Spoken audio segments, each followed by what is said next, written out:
Do'stlar, sizga yangi jillarımdan birisi Hamid Matkarimov ijod etgan jir 20 yillarimni batalov aygazada do'stlar rahatlanib qo'shilib agarda bilsangiz kim eshitgan bo'lsa mening bilan jirlay olasiz.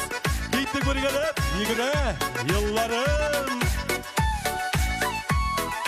Ağda ömürler, ağa su gibi ötte yaşlığım, jilkenler jigit Sonla bulsa da faydasıydı Ötkenni bulmay, faydarıp bile Ey, yükle yıllarım Ey, kırılıp kararım Güzür yaprak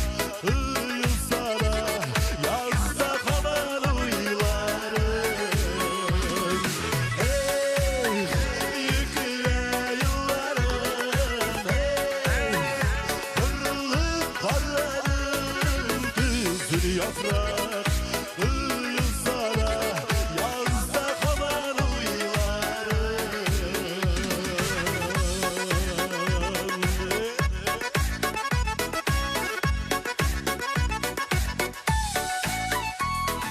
Ötken minberine ötken gümberge Terlesin turu kildi gürürge Sağış kaplasa ay yaz kürgemeli Şarkılık yılmayıp açtık günlerini Ey yükle yıllarım Ey kırılıp kararım Güzür yaprak yılsa da yazda kalan uylarım Ey yükle yıllarım Ey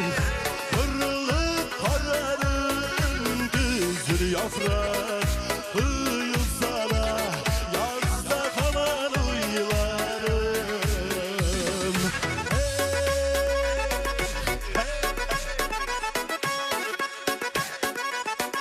Hittik kalsan birge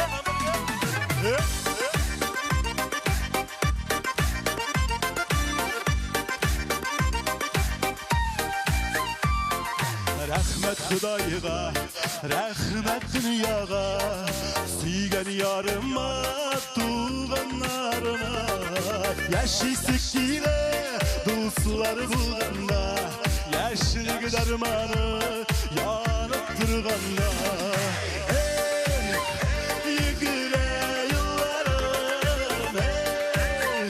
qurilib qolarim Ko'zir yaprak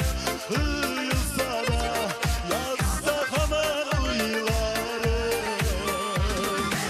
Ey yükle yıllarım Ey kırılıp kararım Güzür yaprak